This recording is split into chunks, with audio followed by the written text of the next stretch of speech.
Hey everybody, it's me, Sven Sharpen here, bringing you day number 108 of Let's Talk About Autism. Before we get started, hit the like and subscribe button down below. It'll help me out quite a lot. Today's video will be the third iteration of a series within a series, the Autistic Detransitioners.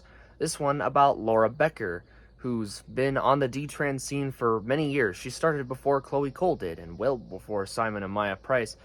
So Laura was diagnosed with autism at the age of 11 and had a really abusive family. It's really tragic, and she got like PTSD and stuff from that, as well as the transition, which I'll later talk about. But maybe as a coping skill or as something else, or something going on, like she retreated into Tumblr, where a lot of this trans stuff began, and eventually developed a trans identity around the age of 15 or 16 years old. And so, from there, and of course, like, she was taking a therapist and stuff for that, which obviously made the problem worse because they're not allowed to say anything else. They obviously looked over all of the trauma. They looked over the autism. They looked over everything. It's like, if there's trans in the list, that's the only thing they focus on. They're never going to talk about anything else, and they're certainly not going to take it into consideration. So, she was put on testosterone pretty quickly, probably around 16, and then got the mastectomy at 20.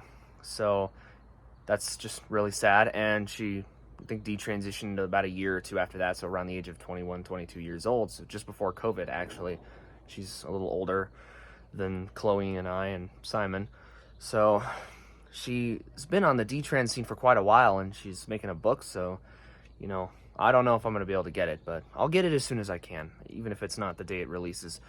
The detrans memoir, that'll be a good read for you. I'd recommend you get her book. It has her story, and she could talk about her story a lot better than I could. So, that's just the way. She knows it. I'm just telling it to you simply. But yeah, Laura's been talking about this a lot, and about the autism stuff too. She knows full well that autistics are directly targeted by it, and I even had a meetup with her myself. She's a really amazing person to hang out with. And, what happened to her and a lot of these other detransitioners is just really sad, especially considering how many of them are autistic like us.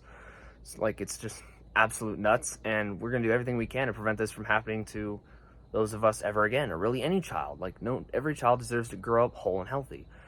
Laura deserved a lot better, and of course I vow to give the protection and to protect autistic youth from what Laura suffered from.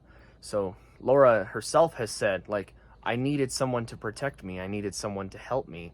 And that's the kind of help I vow to provide for people on the spectrum who are struggling either with abusive family, abusive school, abusive social media, all that sort of stuff. So we're going to be doing a lot of that. And, I'd like to meet up with Laura Becker again. If you're watching this video, well, you made a long way, and you're doing a lot better now than before. And I'm really proud for what you've accomplished. So yeah, I would love to read your book, but I just don't know if I'm able to get it. I will as soon as I can, though, so that'll be good. But yeah, that was good.